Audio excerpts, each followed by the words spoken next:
I'm Sarah Wilson, 27, the invisible middle child in what everyone called our picture-perfect family. 15 years ago, my sister Lauren's accident changed everything.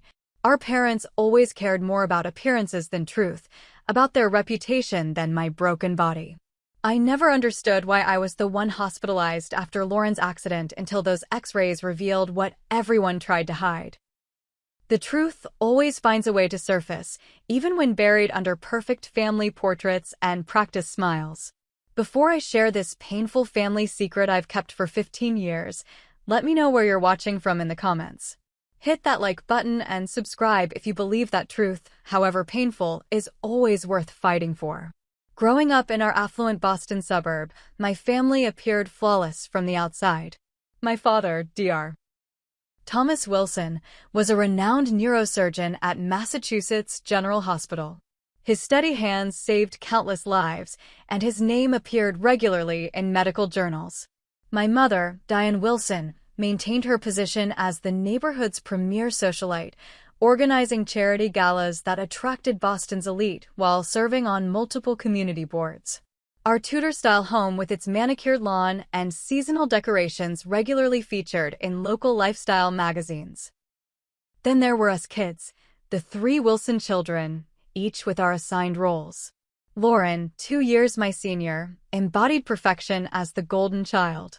She maintained a straight-A record from kindergarten through high school, captained both the debate team and girls' swimming team, and played violin at a near-professional level. Her college applications boasted volunteer work at homeless shelters and summer internships at Father's Hospital. Lauren's striking blonde hair and athletic build drew admiring glances, while her charisma attracted a circle of equally accomplished friends. Tyler, 3 years younger than me, claimed the position of family baby and charming troublemaker. His mischievous grin and dimples got him out of any tight spot. When he set off the school fire alarm in 3rd grade, my parents laughed it off as boys being boys. When he crashed my father's car at 16, they bought him a newer model, claiming he needed to learn responsibility with better safety features. Tyler's mediocre grades never sparked concern. He was finding his path and socially gifted. And then there was me, Sarah, the forgotten middle child. I wasn't failing, but I wasn't exceptional either. My solid B+ average earned brief nods at dinner discussions dominated by Lauren's achievements. My position on the yearbook committee didn't compare to leadership roles. I wasn't ugly or beautiful, just average height, average brown hair, average features that didn't stand out in family photos. I existed in the margins of our family narrative, desperately trying various activities to earn a moment's recognition. Sarah needs to apply herself more, my father would say during our mandatory Sunday family dinners. Lauren was already preparing for her SATs at your age. These dinners epitomized our family's obsession with appearances. Mother would spend hours preparing Instagram-worthy meals, positioning each of us around the mahogany dining table in a tableau of familial harmony. Father sat at the head, mother at the foot, golden child and baby boy on one side, forgettable middle daughter on the other. We rehearsed acceptable dinner topics, school achievements, community service opportunities, neighborhood gossip that reflected well on us. The Johnson's daughter was rejected from Princeton, mother would whisper with barely concealed satisfaction. Apparently, her volunteer hours were mostly fabricated. Imagine the embarrassment. Public appearances required coordinated outfits, not matching exactly, but complementary colors that photographed well. Mother trained us to answer questions about our family with scripted responses. Yes, we're blessed to have such a close-knit family, Lauren would recite to admiring neighbors. My parents really support all our individual interests, I'd echo, though I couldn't name a single time they'd attended my school art show. I discovered photography in 8th grade when Mr. Abernathy, my art teacher, loaned me an old Nikon. Through that viewfinder, I found escape from family pressure. I could control what was visible and what remained hidden, unlike in our family, where imperfections were scrubbed away, denied existence. I photographed abandoned buildings, rusted playground equipment, cracked sidewalks, beauty and imperfection that would never be allowed in the Wilson family narrative. As Lauren entered her junior year of high school, her perfectionism intensified. I'd hear her pacing at night, witness her meticulously rewriting notes until her handwriting achieved flawlessness. She calculated and recalculated her GPA, obsessing over maintaining her valedictorian status. Swimming practices extended by hours as she pushed for record-breaking times. The pressure mounted as college application season approached. Yale has been the Wilson family school for generations, father reminded her constantly. Your grandfather would be so proud to see you continue the tradition.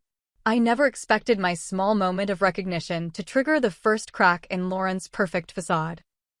The local arts council hosted a youth photography contest, and on a whim, I submitted a series of photos titled Invisible Middle. Black and white images capturing the space between objects, the gap between buildings, the negative space between branches, the empty chair at a dinner table. To my shock, I won first place. The newspaper featured my photo and a small interview. For one dinner, conversation centered on my achievement. Father mentioned a client whose daughter attended a prestigious art program. Mother suggested hosting a small reception to display my work. Lauren, unusually quiet, pushed food around her plate. It's just a local contest, she finally said. Not exactly Yale material. Lauren, Mother scolded lightly. Be supportive of your sister. I'm being realistic, Lauren countered. Photography is a hobby, not a career. Sarah needs to focus on academics if she wants to succeed. Just like that, my moment evaporated. Father agreed about practicality. Mother pivoted to Lauren's upcoming swim meet, and Tyler asked to be excused for a video game session with friends. I retreated back to invisibility, but not before catching Lauren's expression, not triumph, but relief. That was the first time I glimpsed how fragile her perfection truly was, how threatened she felt by any diversion of attention from her carefully constructed narrative. I didn't understand then that in a family built on appearances rather than authentic connection, recognition was a zero-sum game. If I gained visibility, Lauren lost precious spotlight. And in the Wilson family hierarchy, that simply wasn't allowed to happen. 2 years later, our family dynamics shifted into increasingly dangerous territory. Lauren, now 18, was in her senior year and hyper-focused on her Yale application. Early admission results would arrive in December, and the pressure transformed our already tense household into a minefield of expectations. Meanwhile, at 16, I was finally developing my own identity outside of Lauren's shadow. My friendship with Mia Castillo provided the authenticity missing from my family relationships. The daughter of Mexican immigrants who owned a local restaurant, Mia possessed a confidence and warmth entirely absent in my social circle. She spoke her mind, embraced her cultural heritage, and supported her family's business while maintaining excellent grades. My parents, predictably, found reasons to disapprove. The Castillos seem like nice people, Mother commented after Mia dropped me off one evening, her emphasis on nice, carrying unmistakable condescension. But you should really strengthen your connections with the Henderson girl. Her father is on the hospital board with your dad. Amanda Henderson is boring and fake, I replied, a rare moment of defiance. Mia is genuine. Genuine doesn't get you into Ivy League schools, Father interjected without looking up from his medical journal. Connections do. As I found my voice, Lauren seemed to be losing hers. Dark circles formed permanent residences under her eyes. Her typically perfect appearance showed subtle signs of deterioration. Chipped nail polish, hair pulled back rather than perfectly styled, school uniform lacking its usual precise pressing. During swim meets, her normally flawless technique grew sloppy, costing her team valuable points. One evening in October, our family gathered for another mandatory dinner. Mother had prepared her famous roast chicken with seasonal vegetables, precisely arranged on our heirloom china. Father discussed a complicated surgery he'd performed that morning, expecting appropriate expressions of awe from his audience. I have something to announce, I said during a rare moment of silence. I've been researching art programs for college. Rhode Island School of Design has an amazing photography department. The silence that followed felt like a physical entity, heavy and suffocating. Mother's fork paused midway to her mouth. Father's jaw tightened. Tyler, sensing tension, became intensely interested in his mashed potatoes. Art school. Father finally spoke, his tone suggesting I'd announced plans to join a cult. Photography isn't a practical career path, Sarah. Pre-med is the obvious choice for someone with your capabilities. But I don't want to be a doctor, I countered.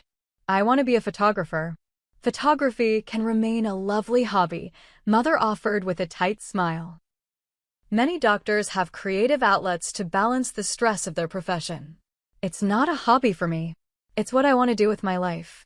This is just a phase, Father dismissed. You'll outgrow it when you understand the realities of the job market.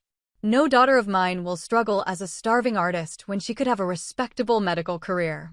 I looked to Lauren, expecting her usual perfect daughter agreement with our parents. Instead, she surprised me. I think Sarah's photography is really good, she said quietly. Maybe she should follow her passion. The comment felt off somehow, not genuinely supportive but calculated. Before I could analyze it further, Father redirected the conversation to Lauren's Yale application, and the moment passed. Later that week, I overheard an intense argument from Father's study. Curious, I lingered outside the partially open door. A 92 on the physics midterm is unacceptable, Lauren. Father's voice carried the cold disappointment he reserved for major transgressions. Yale doesn't accept students who can't maintain perfect GPAs. I've been studying constantly, Lauren's voice sounded desperate. I barely sleep anymore. Perhaps you need better time management, Mother suggested. Sarah mentioned seeing you at the mall with friends last weekend. 1 hour, Lauren's voice cracked. I took 1 hour after swimming 6 extra practices that week. Your sister wouldn't have mentioned it if she wasn't concerned about your focus, Mother replied. I froze in the hallway. I hadn't mentioned seeing Lauren at all. I'd been at Mia's house that weekend. My parents were using me as a surveillance tool against my sister, creating competition where none existed. The next morning, I passed the bathroom as Lauren exited. A small orange prescription bottle disappeared into her pocket when she noticed me. Her eyes, bloodshot and surrounded by dark circles, narrowed slightly. Did you tell Mom and Dad you saw me at the mall? She demanded. No, I was at Mia's all weekend, I answered truthfully. I didn't see you anywhere. Lauren studied my face, deciding whether to believe me. Something had changed in her expression, a hardness that hadn't been there before, calculation replacing her former confidence. They're turning us against each other, I ventured, trying to form an alliance. Maybe we should stay out of my business, Sarah, she interrupted. Focus on your little pictures and leave me alone. 2 weeks later came the first physical incident. I was carrying a basket of laundry down to our basement when Lauren appeared at the top of the stairs. I barely registered her presence before feeling a hard shove against my back. The world tilted as I tumbled down the wooden steps, laundry flying around me as I tried to grab the railing. I landed in a heap on the concrete floor, pain shooting through my wrist. Oh my God, Sarah. Lauren rushed down, face contorted with what looked like concern. You're so clumsy. Are you okay? My parents, hearing the commotion, appeared at the top of the stairs. What happened? Mother demanded. Sarah tripped on the laundry basket, Lauren explained before I could speak. I tried to catch her but couldn't reach in time. I opened my mouth to contradict her but stopped when I saw Lauren's expression, a silent warning in her eyes that made my blood run cold. I guess I wasn't watching my step, I mumbled instead. The sprained wrist earned me a brief visit to Father's colleague's office and a brace for 2 weeks. Typical Sarah, Father sighed as we drove home. Always with her head in the clouds instead of watching where she's going. I began noticing Lauren watching me with a strange expression when she thought I wasn't looking. Not anger exactly, but assessment, as if calculating something. Fear grew in my stomach each time I caught that look. I tried convincing myself I'd imagine the push, that Lauren wouldn't deliberately hurt me, but doubt lingered. When I confided in Mia about my suspicions, she didn't dismiss them. Competitive siblings can get intense, she said as we sat in her family's restaurant after closing. But physical violence crosses every line. Has she always been jealous of you? Jealous? Of me? The concept seemed absurd. She's the golden child. I'm nobody in our family. Maybe that's changing, Mia suggested. Maybe your photography is threatening her perfect daughter status. And if Yale rejects her, what's her identity then? I shook my head, unwilling to believe Lauren could see me as competition. She's always been the star. I'm just there. Sometimes the person with everything fears losing it more than the person with nothing fears not gaining it, Mia said with wisdom beyond her years. I dismissed Mia's theory until the morning I found my photography portfolio destroyed. The custom folder containing prints for my school application lay on my bed, water damage warping the photos beyond repair. My memory card containing digital backups was missing from my desk drawer. The careful, deliberate destruction couldn't be anything but intentional. And only one person had reason to ensure my artistic future disappeared. Did you do this? I demanded, barging into Lauren's meticulously organized bedroom and holding up my ruined portfolio. My hands shook with a mixture of grief and rage. Months of work, my best photographs, destroyed beyond recovery. Lauren looked up from her laptop, Yale application essays displayed on the screen. Her expression shifted from annoyed at the interruption to something colder, more calculated. Do what? She asked with practiced innocence, but her eyes gave her away. Satisfaction flickered briefly before she controlled her features. My portfolio is ruined. Someone poured water on all my prints and stole my memory card. I stepped closer, courage fueled by loss. This was my future, Lauren. She closed her laptop deliberately and stood, suddenly seeming taller though we were nearly the same height. You think anyone cares about your stupid pictures? You're nothing in this family. I'm the one with real talent, real potential. Photography. She laughed, a sound entirely devoid of humor. That's just your pathetic attempt to stand out. Her words struck with precision, targeting insecurities she'd observed over years of living alongside me while never truly seeing me. I backed toward the door, clutching my ruined portfolio. Mom and Dad will hear about this, I threatened weakly. Tell them, Lauren shrugged with supreme confidence. They'll assume you left water too close to your precious pictures. Careless Sarah, always daydreaming instead of paying attention. She was right, and we both knew it. My word against Lauren's had never been a fair contest in our household. I retreated without another word, Lauren's satisfied smile burning into my back. I needed space to process this new reality, that my sister, my own blood, could deliberately destroy something so important to me. I climbed out my bedroom window onto the small section of roof that had become my secret refuge over the years. From this perch, I could see beyond our perfect neighborhood to the city skyline in the distance, a reminder that a whole world existed outside the suffocating perfection of the Wilson family. The crisp October air bit through my thin sweater as I hugged my knees to my chest. The destroyed portfolio represented more than lost photographs. It symbolized Lauren's determination to eliminate any threat to her position, however minor. How had competition for our parents' approval twisted her into someone capable of such calculated cruelty? Sarah? Lauren's voice startled me. She stood at my window, one leg already through. Can we talk? Wariness kept me silent as she navigated onto the roof, maintaining careful distance between us. Her expression appeared contrite, shoulders slightly hunched, body language suggesting regret. I'm sorry about your pictures, she offered, voice soft. I was stressed about college applications and took it out on you. That wasn't fair. Suspicion prevented immediate forgiveness. Lauren never apologized. She justified, rationalized, or redirected blame. This performance didn't align with the sister I knew. Why would you do that? I asked, genuine confusion in my voice. My photography doesn't affect your Yale application. Lauren sighed, gazing toward the horizon. You don't understand the pressure. Mom and Dad expect absolute perfection. I can't show any weakness. Her voice cracked convincingly.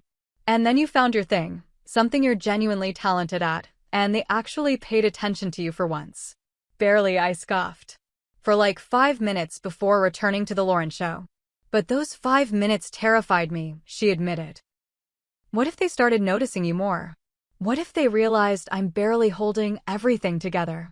She pulled a small orange bottle from her pocket, the same one I'd glimpsed earlier. I need these just to keep up with expectations. I leaned forward, reading the prescription label. Adderall, prescribed to someone named Jennifer Morris, not Lauren Wilson. You're taking someone else's prescription drugs? Alarm replaced my anger. Lauren, that's dangerous and illegal. You could get expelled if school found out. See? This is why I can't talk to anyone, she snapped, mask of contrition slipping. Everyone just judges instead of understanding. I'm trying to understand, I insisted. But this isn't healthy. You need help, not pills. We should tell Mom and Dad. Tell them what? Lauren laughed bitterly. That their perfect daughter is actually a fraud?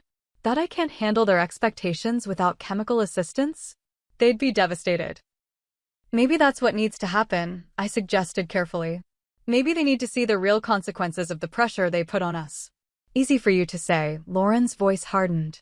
They barely have expectations for you. I'm the one carrying this family's legacy. That's not fair. Life isn't fair, she interrupted, suddenly standing. I've worked too hard to let anything threaten my future. I'm going to Yale, I'm going to be successful, and nothing will stand in my way.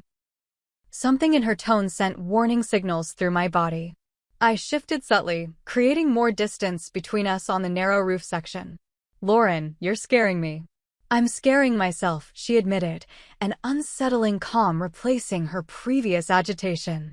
She stepped closer as I instinctively moved back. But I figured it out. The problem isn't the pills or the pressure. It's the distractions. Like your sudden interest in art school and everyone making such a big deal about your photography. My back now pressed against the dormer window of my bedroom, retreat impossible. Lauren stood between me and the open window I'd climbed through. What are you saying? I asked, though something primal in me already recognized the danger. I'm saying, Lauren replied with unnerving clarity, that sometimes problems require permanent solutions. Her movement was swift and precise, hands connecting with my shoulders in a powerful push that left no doubt about intent. There was a suspended moment where I teetered on the edge, arms windmilling desperately for balance. Lauren's expression contained no anger, only cold resolution. Then gravity claimed me. The fall lasted both an eternity and an instant. I remember fragments. The scrape of roof tiles against my grasping fingers, the startled expression of our neighbor walking her dog, the blue October sky spinning overhead. Then impact, my body connecting with the stone patio 2 stories below with a sickening crunch that reverberated through my bones. Pain exploded everywhere at once, then receded into strange numbness. I couldn't move, couldn't speak, could barely breathe. Through tunnel vision, I saw Lauren's panicked face peering from the roof, genuine horror replacing her previous determination. She disappeared, presumably running downstairs. Consciousness came in waves. Father's clinical voice, possible pneumothorax, definite pelvic fracture. Mother's wailing, what will people think? What will we tell everyone? Lauren's rehearsed story, she was taking photos on the roof. I tried to warn her about getting too close to the edge. Paramedics appeared in my fragmented awareness.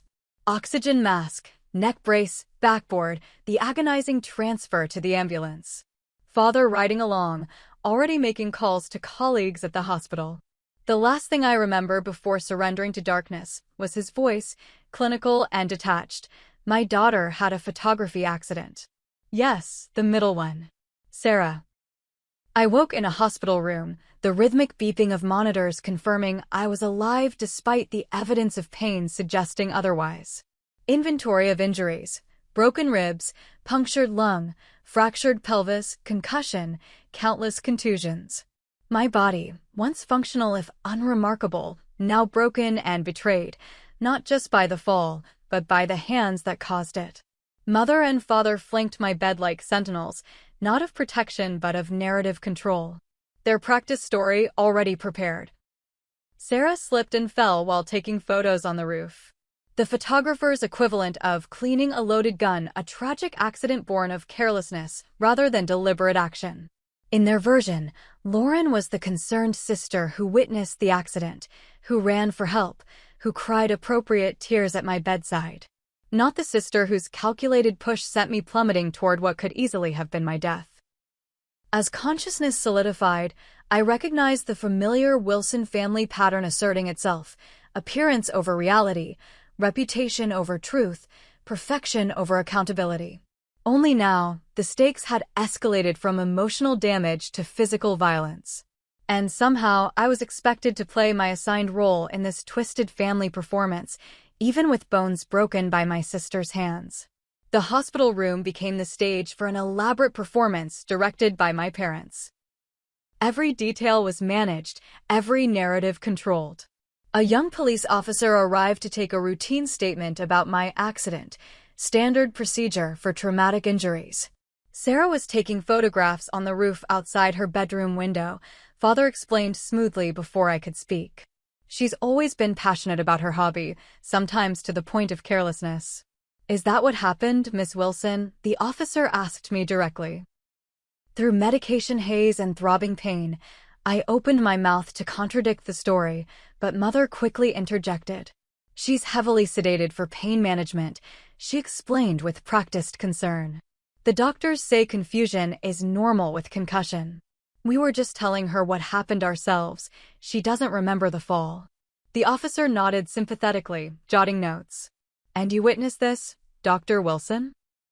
I was in the driveway returning from work, Father fabricated effortlessly. I saw her slip and immediately rendered emergency aid. I wanted to scream the truth, but found words impossible through the combination of pain medication, physical trauma, and lifetime conditioning to defer to my parents' version of reality. The officer left with a fabricated account that protected Lauren while painting me as recklessly negligent. Later that evening, after Mother left to check on the other children, Father closed the hospital room door and sat beside my bed. His expression wasn't concerned or loving, but coldly pragmatic. We need to discuss the story moving forward, he began without preamble. Your accident was unfortunate, but we need to ensure it doesn't create unnecessary complications. It wasn't an accident, I managed through cracked lips, voice barely above a whisper. Lauren pushed me. Father's expression didn't change, no shock, no disbelief, no denial. Just calculation, which somehow proved more devastating than any reaction I might have anticipated. He'd either already suspected the truth or considered it irrelevant. Lauren's future can't be ruined by your carelessness, he stated flatly. Yale wouldn't accept her with this hanging over her. This family's reputation depends on you keeping quiet. She tried to kill me, I insisted, tears forming despite my determination to appear strong. Don't be dramatic, Father dismissed. If she wanted to kill you, she would have. Lauren lost her temper and you were injured. Regrettable, but not criminal. We'll handle this privately as a family. By pretending it didn't happen. My voice strengthened with outrage. By focusing on what matters, he corrected. Lauren has her Yale interview next week. Early admission decisions come next month. Your recovery will take approximately the same time. Everyone gets what they need. What about justice? What about my safety? Father sighed, checking his watch impatiently. Sarah, be practical. What would pressing charges accomplish? Lauren would lose her Yale acceptance. Our family name would be tarnished. Your mother's position in the community would be compromised. My patients might question my judgment. And you'd still be injured, still recovering. Nothing changes except our family is destroyed. He stood, straightening his designer tie. Consider this a painful life lesson about awareness of your surroundings. And perhaps reconsider your college plans. Pre-med at Boston University would keep you close to home during recovery and set you on a more practical career path than photography. He pronounced my passion with the same distaste he might use for an unpleasant medical condition. Mother reinforced this message during her visit the following morning, her approach more emotional manipulation than Father's cold logic. Darling, we've been researching art therapy programs, she announced, arranging flowers she'd brought, camera-ready concern for any nurses witnessing her performance. It's a legitimate medical field where you could use your interest in art while still pursuing a respectable healthcare career. When I remained silent, she continued, voice lowering. Your father and I would happily support such a practical compromise. Full tuition, living expenses, even a new camera. Your art school applications, however. She trailed off meaningfully. The threat was clear: play along with their version of events or lose any chance at college support. For a 16-year-old with no independent financial resources, this amounted to losing my future entirely. Tyler's visit provided momentary relief from the suffocating pressure of my parents' expectations. At 13, he remained innocent of family manipulation tactics, genuinely upset by my injuries. Lauren said you were taking pictures and slipped, he mentioned while showing me his latest video game achievements on his phone. She feels really bad. She said she should have stopped you from going out on the roof. I studied my brother's face, open, trusting, still believing in the family facade. Would revealing the truth protect him from future harm or merely destroy his sense of security? I chose silence, protecting his innocence a while longer. The hospital routine continued: vital checks, pain management, initial physical therapy assessments. Through it all, I observed my injuries being documented in medical records, X-rays displayed on light boards during doctor visits. Something about the first set of X-rays prompted furrowed brows from a young resident, quickly smoothed when my father's colleague Dr. Brennan entered the room. Impressive fall injuries, Dr. Brennan commented, reviewing my chart. Clean breaks, though, should heal nicely with proper care. Sarah has always been prone to accidents, father commented with a meaningful glance at his colleague. Spatial awareness issues since childhood. Dr. Brennan nodded, understanding something unspoken. I'll sign off on the discharge planning for next week. Complete bed rest for 2 weeks, then gradual mobility with home healthcare support. The realization settled heavily. My father's medical connections were ensuring minimal questions about injuries inconsistent with a simple fall. The conspiracy extended beyond our immediate family, protected by professional courtesy and my father's influence. As recovery progressed, my growing awareness of this orchestrated cover-up intensified feelings of isolation. Until Mia sneaked into my hospital room during a rare period when both my parents were absent. Your mother tried to block my visits, she explained, placing a small gift bag on my bedside table. Said you needed family-only support during recovery. They're controlling the narrative, I whispered, fearful of being overheard despite our privacy. Lauren pushed me off the roof, Mia. Deliberately. And they're all pretending it was an accident. Instead of disbelief, Mia's expression showed grim confirmation of suspicions. I knew something was wrong with their story. You're too careful for a stupid accident. She removed a familiar object from her bag, my camera, miraculously intact. I found this in the bushes near where you fell. Memory card still inside. My hands trembled as I took the camera, my connection to truth in a situation built on lies. They told the police I was taking pictures when I fell. I wasn't. My camera was in my room. Lauren and I were arguing after she destroyed my portfolio. Mia's presence provided the first genuine compassion I'd experienced since the fall. What can I do? Keep this safe, I requested, returning the camera. If something happens to me. Don't talk like that, Mia interrupted, but took the camera. This isn't over. Before leaving, she shared one final piece of information. I met a woman in the waiting room, Mrs. Patel. She said she's a hospital social worker assigned to your case. Your parents rescheduled her twice, but she's persistent.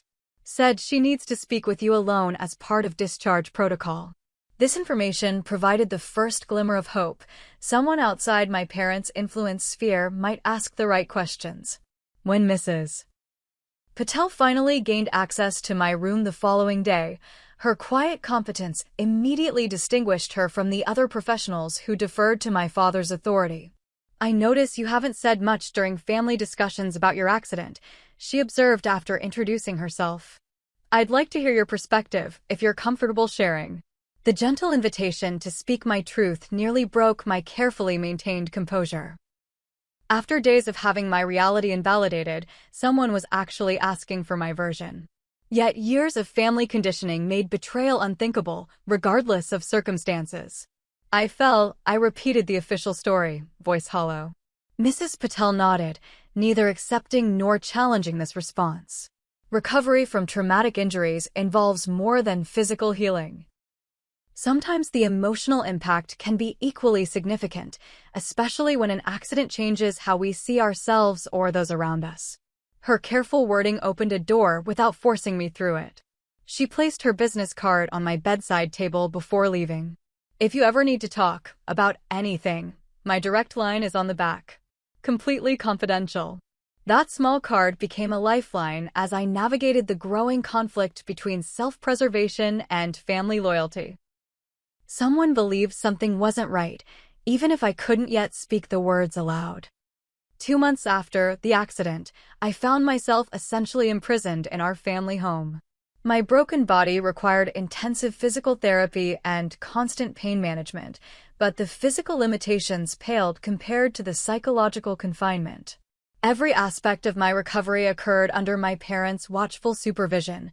Medical appointments with father's colleagues, home healthcare providers selected for discretion rather than expertise, visitors carefully screened and limited. Lauren had departed for Yale immediately after receiving her early acceptance, conveniently removing herself from the scene of her crime. Our few interactions before her departure were surreal, her performance of concerned sister contrasting sharply with private moments when her eyes revealed neither remorse nor concern, only relief at escaping consequences. During one such moment, as she packed for college, I wheeled my chair to her doorway. "How can you just leave, knowing what you did?" She continued folding sweaters into her suitcase, not bothering to face me. "We all have accidents, Sarah.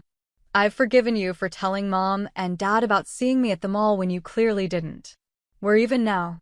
The breathtaking false equivalence between a fabricated minor transgression and attempted murder revealed the depth of her moral bankruptcy. She genuinely believed her actions justified, her future more valuable than my life. "This isn't over," I promised quietly. Lauren finally turned, her expression calculating. "Actually, it is. You'll follow the script because you have nowhere else to go and no one who'll believe you over our parents. I'll excel at Yale while you recover from your carelessness."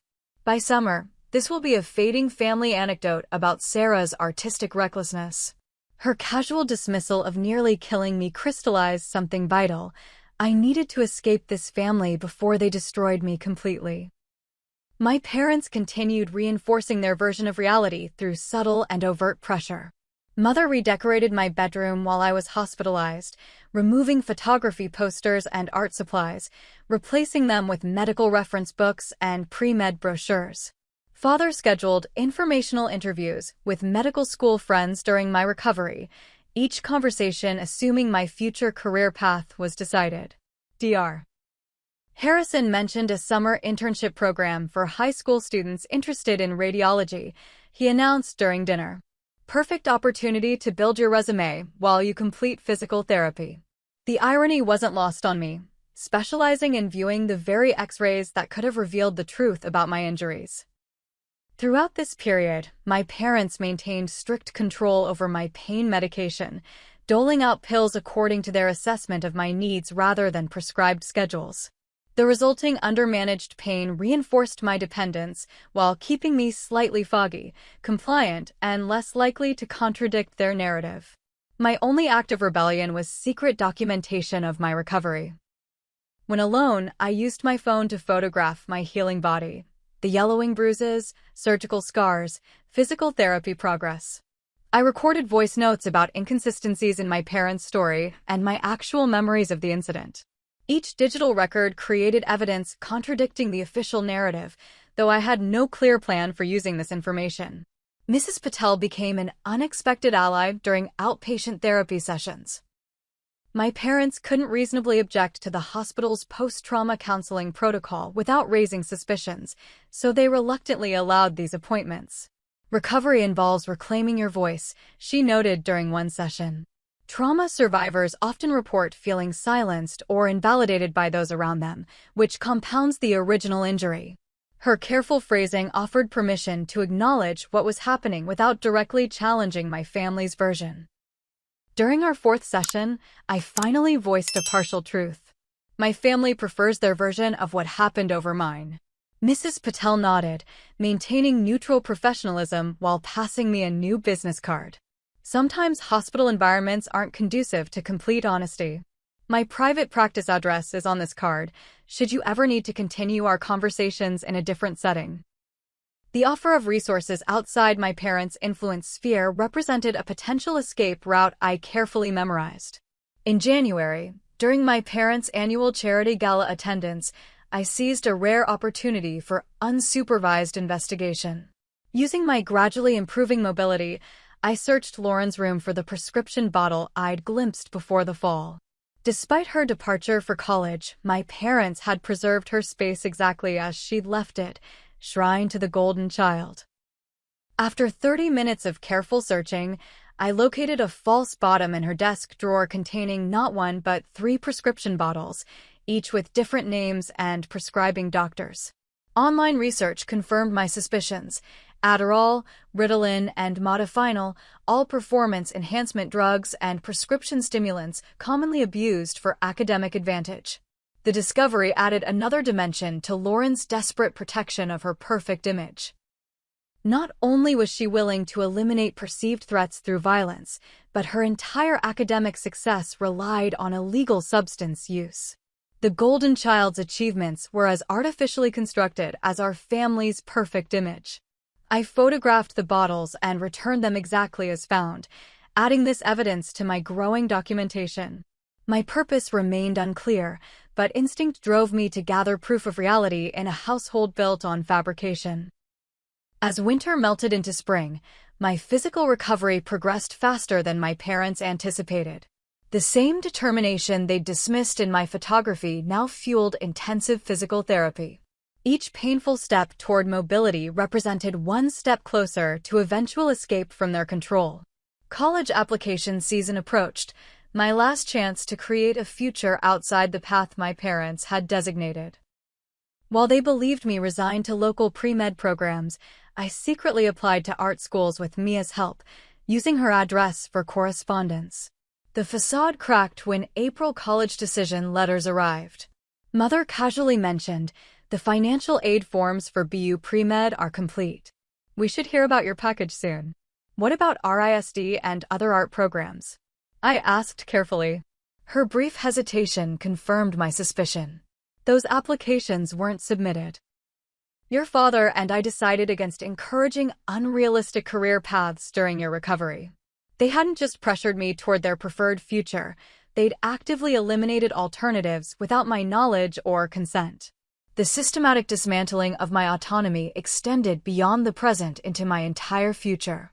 You had no right, I stated, a rare direct challenge to their authority. We had every right, Father countered, looking up from his journal. As your parents and financial supporters, we're making decisions in your best interest. This photography obsession has already cost you physically. It's time to grow up and accept reality. The crushing realization that they would control my future indefinitely nearly broke my resolve. Without financial independence, I remained trapped in their narrative regardless of physical recovery. The hopelessness of my situation settled heavily as spring advanced toward summer.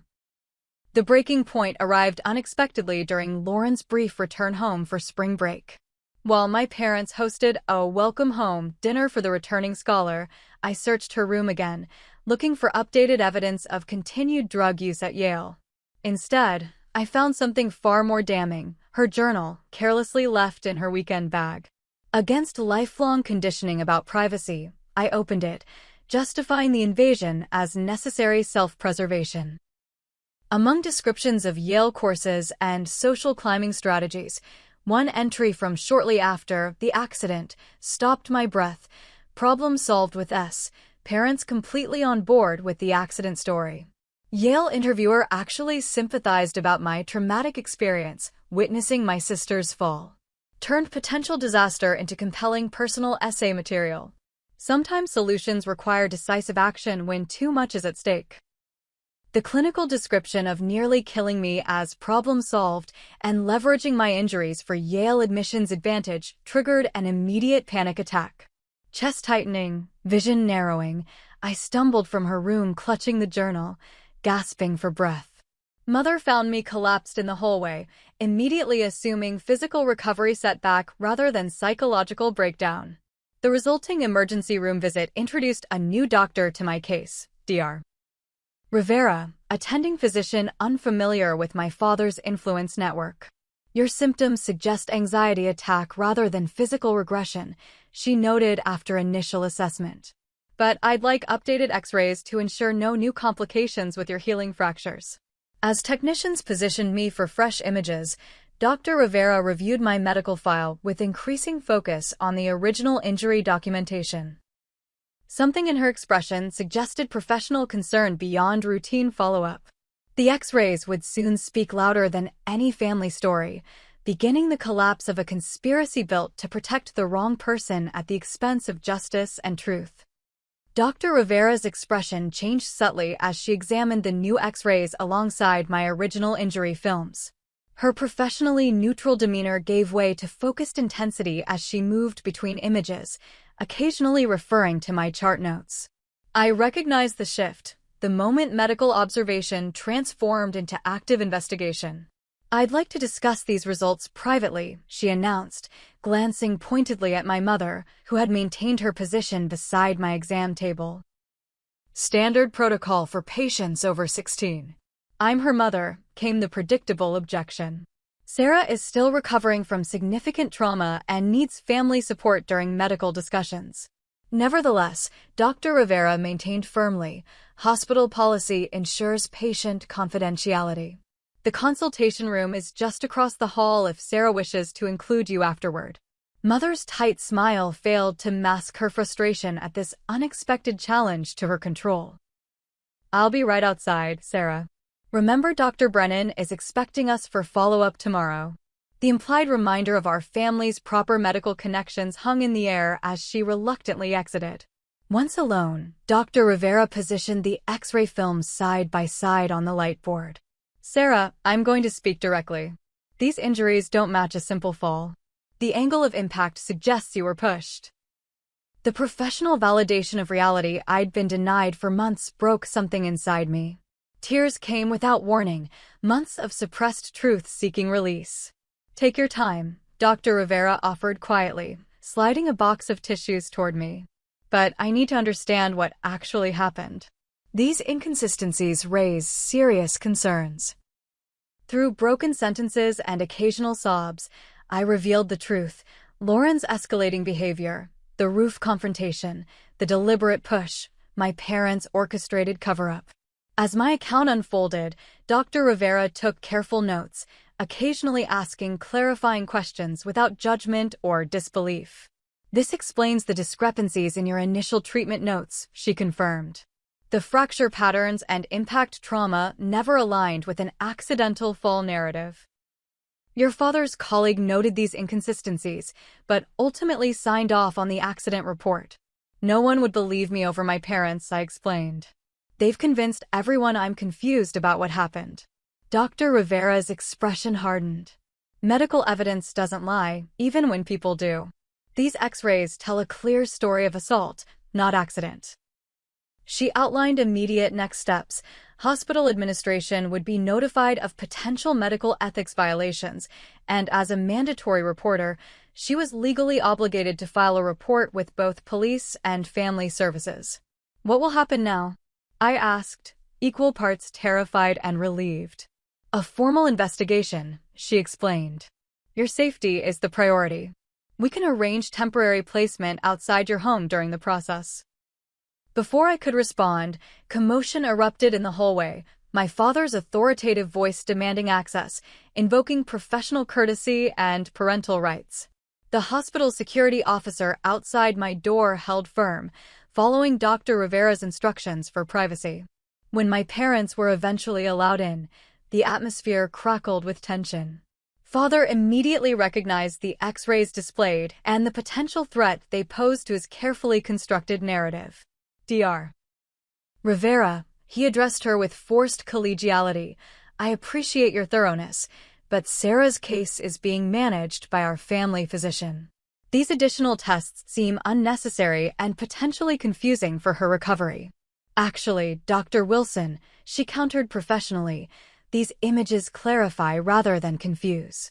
They demonstrate injury patterns inconsistent with an accidental fall and highly consistent with a directed force application, a push. Mother gasped dramatically. What exactly are you implying? I'm not implying anything, Dr. Rivera stated firmly. I'm directly stating that the medical evidence contradicts the accident report filed after Sarah's initial admission. Hospital administration has been notified, and as required by law, I've contacted authorities to investigate. This is outrageous, Father's voice lowered dangerously. You're overstepping professional boundaries based on incomplete information. My daughter has a history of spatial awareness issues and risk-taking behavior. Her fall was thoroughly documented by witnesses. The same arguments that had silenced me for months now seemed transparent and desperate when directed at an objective medical professional with evidence contradicting their claims. Sarah has provided a different account, Dr. Rivera replied, maintaining composure. One that aligns with the physical evidence. All eyes turned to me, the invisible middle child suddenly the center of attention. For years, I'd craved my parents' focus, but now their gaze carried only calculation of damage control rather than concern. Sarah, Mother employed her gentlest tone, you're confused again, mixing up bad dreams with reality. We understand. Trauma does terrible things to memory. But we were there. We know what happened. For a moment, lifetime conditioning nearly reasserted itself, the impulse to accept their reality, to doubt my own experience, to return to the safety of compliance. Then I remembered Lauren's journal entry, problem solved with S. I reached into my bag and withdrew 3 pieces of evidence I'd brought to the hospital. Lauren's journal entry, carefully photographed, the photo from my camera's memory card showing Lauren's expression just before the push. And my documented recovery photos showing injuries inconsistent with the reported accident. I'm not confused, I stated, voice steadier than I'd thought possible. Lauren pushed me because I threatened to reveal her prescription drug abuse. You covered it up to protect her Yale admission and your reputations. Everything I've said is true, and now the X-rays prove it. Father's face transformed from controlled concern to cold fury. You have no idea what you're doing. This vindictive attention-seeking will destroy this family. Is that what you want? I wanted parents who valued my safety over appearances, I answered honestly. I wanted a sister who saw me as a person, not competition. I wanted truth to matter in our family. Since none of those things exist, I'll settle for justice and protection. The hospital room door opened to admit hospital security, a police detective, and a family services representative. The formal investigation had begun, setting in motion consequences my family had never anticipated when constructing their perfect facade. Dr. and Mrs. Wilson, the detective addressed my parents, we'd like to ask you some questions about your daughter's injuries from October. We also need to contact your other daughter at Yale. Mother collapsed dramatically into a chair, while Father maintained rigid control. Our attorney will meet us at the station. We have nothing to hide, but refuse to be ambushed without proper representation. As they were escorted from the room, Father delivered a final threat disguised as concern. Think carefully about your next steps, Sarah. Once certain doors close, they cannot be reopened. Families should protect each other, not destroy each other. The family services representative, a calm woman named Ms. Winters, explained I wouldn't be returning home while the investigation proceeded. We'll arrange temporary placement until the situation stabilizes. Is there someone you'd feel comfortable staying with temporarily? Mia's family immediately came to mind, the genuine warmth and honesty of their household contrasting sharply with the perfectly arranged emptiness of my own. As I provided Mia's contact information, the weight of 16 years of invalidation began lifting. The X-rays had spoken what I couldn't, truth visible in black and white, undeniable evidence that my reality was the accurate one. The broken bones revealed on those films somehow helped mend my broken sense of reality, validating what I'd always known but been conditioned to doubt. The family explosion occurred rapidly over subsequent days. Lauren was called back from Yale, her perfect collegiate experience interrupted by police questioning. Tyler, confused and betrayed by revelations about his idealized older sister, retreated to our grandparents' home, struggling to reconcile conflicting versions of family reality. My parents presented a united front of denial despite mounting evidence. When Lauren eventually confessed under pressure of multiple witness statements and physical evidence, they shifted seamlessly to damage control, hiring top attorneys to frame the incident as momentary adolescent impulse rather than calculated attempt at serious harm. Their final ultimatum came through their lawyer during a supervised family meeting.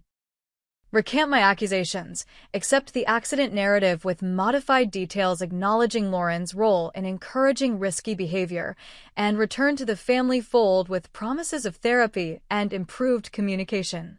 In exchange, they would fully fund my education at an approved art school and provide appropriate medical care through recovery. The alternative was clear: proceed with charges against Lauren and be permanently cut off financially and emotionally from the family. Sometimes family loyalty requires difficult compromises, Mother explained with rehearsed compassion. We can heal together and move forward stronger.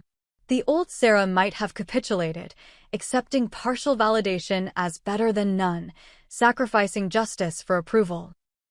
But the Sarah who had survived being pushed from a roof, who had endured months of gaslighting during painful recovery, who had finally seen her reality confirmed through irrefutable evidence, that Sarah recognized the offered compromise as merely another form of silencing. I choose truth, I stated simply, even without family. 6 months after the X-rays spoke their truth, my life bore little resemblance to the carefully controlled existence I'd known within the Wilson family. I now lived with Mia's family in their warm, modest apartment above their restaurant. The Castillos had welcomed me without hesitation when the Family Services investigation determined my home environment unsafe during legal proceedings.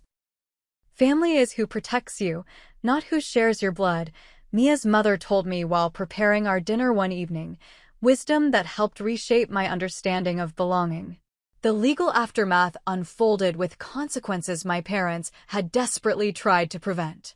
Lauren received probation and mandatory psychiatric treatment rather than prison time, her age and previously clean record factoring into sentencing. Yale rescinded her admission upon learning the full circumstances, destroying the future my parents had prioritized above my safety. My parents faced charges for obstruction and failure to report, their professional reputations tarnished by public revelation of their cover-up. Father's hospital privileges underwent review, and Mother's social standing collapsed as former friends distanced themselves from scandal.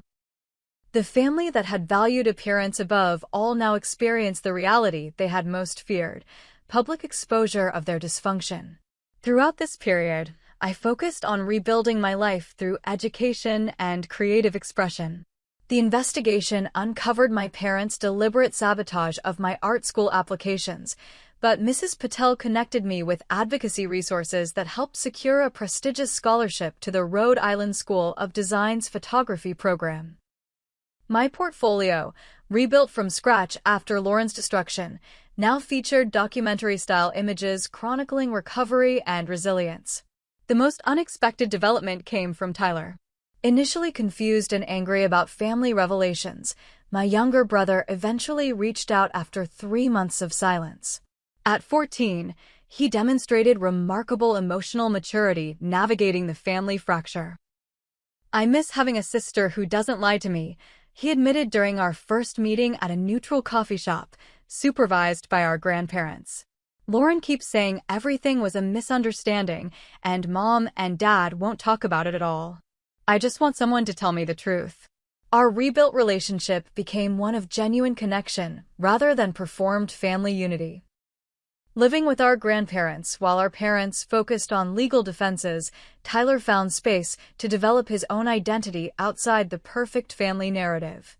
Our weekly video calls and monthly in-person meetings allowed us to create a sibling bond based on honesty instead of hierarchy. Mrs. Patel introduced me to a support group for survivors of family violence, where I met others whose experiences mirrored aspects of mine. Listening to their stories helped contextualize my own, replacing isolation with community understanding. Gradually, I recognized patterns in my family dynamics that had enabled escalating abuse: the scapegoating of one child, golden child syndrome, parental emotional neglect disguised as high expectations, and systematic reality distortion when family image was threatened. Healing doesn't mean forgetting or minimizing what happened, our group facilitator explained.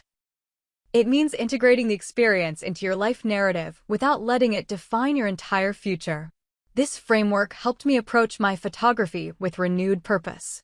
My developing portfolio, the X-rays spoke louder, featured stark black and white images juxtaposing medical evidence with family photographs, concrete reality against carefully constructed appearances. When featured in a student exhibition, the series attracted attention from local media and advocacy organizations for its unflinching examination of family violence and institutional enabling. The most complex aspect of recovery involved Lauren. After 6 months of court-mandated therapy, she requested contact through her treatment program. Initially reluctant, I eventually agreed to supervised communication with my therapist's support.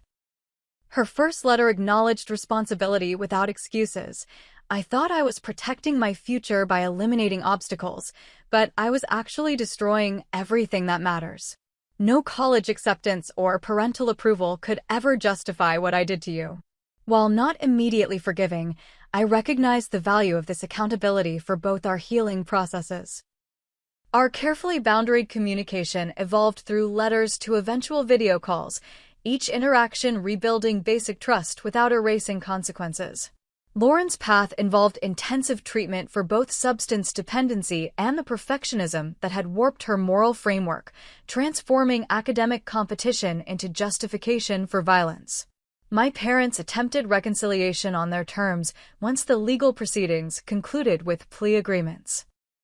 Their version of family reunification came with conditions: private acknowledgement of wrongdoing, but public maintenance of modified accident narrative, therapist-supervised family sessions aimed at eventual public reconciliation, and financial support contingent on family loyalty moving forward. "We've all made mistakes," father offered during a mediated meeting. "It's time to rebuild as a family unit." "Some things aren't mistakes," I countered. "They're choices. You chose Lauren's future over my safety. You chose reputation over truth. You chose appearance over reality.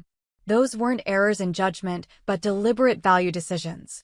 Mother's tears, once so effective at manipulating my compliance, now seemed performative rather than genuine. "We only wanted what was best for everyone." "No," I corrected gently but firmly. "You wanted what looked best to everyone. There's a difference." I declined their conditional reconciliation, establishing instead my own terms for limited contact: acknowledgement of full reality without minimization, respect for my independence, including educational and career choices, and abandonment of perfect family pretense in favor of authentic, flawed relationship. "I don't need a perfect family," I explained. "I need an honest one. When you're ready for that, we can try again." As my first year of college approached, my photography evolved beyond documentation of trauma toward broader exploration of hidden realities. My images examine spaces between public presentation and private truth, not just in families but institutions, communities, and cultural narratives. Professor Jimenez, my faculty advisor, noted the maturity in my perspective unusual for first-year students. "You're not creating voyeuristic trauma art," she observed while reviewing my portfolio. "You're developing a visual language for authenticity in a world that often rewards performance over truth." This validation of artistic purpose helped transform painful experience into meaningful expression. When offered the opportunity to teach a weekend photography workshop for young trauma survivors through a local advocacy center, I found unexpected healing in helping others find their visual voice. 17-year-old Zach, whose father's abuse had been similarly concealed by family denial, captured particularly powerful images of locked doors and broken keys. "Before taking pictures, I couldn't explain what happened without crying," he shared during our final session. "Now I can show people instead of just telling them." His words crystallized my understanding of photography's power, Not just artistic expression, but evidence creation, reality validation when verbal testimony might be dismissed or disbelieved. The X-rays had spoken for me when words failed. Now my camera spoke for others facing similar silencing. Looking back from my new vantage point, I recognized the painful irony of my family's obsession with perfect appearance. In trying to maintain flawless external image, they created internal brokenness far more damaging than any public imperfection might have been. Their fear of looking bad ultimately created the very public exposure and judgment they desperately sought to avoid. My healing journey continues. Physical scars faded, but emotional recovery ongoing. Some days still bring flashbacks of falling, momentary doubts about reality when memories conflict with years of programmed family narrative. But these moments no longer define my future or determine my worth. The truth remains simple yet profound. Silence protects the wrong people. Speaking truth, however painful, creates the only path to genuine healing. The X-rays revealed not just my broken bones, but my unbreakable spirit, evidence that reality eventually surfaces despite efforts to contain it behind perfect family portraits and practiced smiles. Today, my camera lens focuses on both shadow and light, capturing complete human experience rather than carefully curated highlights. My most powerful images embrace imperfection, finding beauty in authentic reality rather than constructed perfection. In this approach, I've discovered not just artistic vision but life philosophy. Genuine connection requires vulnerability, and true strength emerges not from appearing flawless, but from surviving brokenness. The family I've created through chosen relationships provides what my biological family couldn't: acceptance without performance requirements, love without conditional approval, and truth without image management. These connections, built on authentic foundation rather than appearance, offer stability my perfect-looking family never achieved. Have you ever had to choose between painful truth and comfortable lies? Between family loyalty and personal safety? I'd love to hear your thoughts in the comments. If my story resonated with you, please like and subscribe to support others sharing their experiences. Remember, your story deserves to be heard and believed, even when others try to silence it. Thank you for witnessing mine. Together, we can create communities where truth speaks louder than appearances, and healing becomes possible through shared understanding.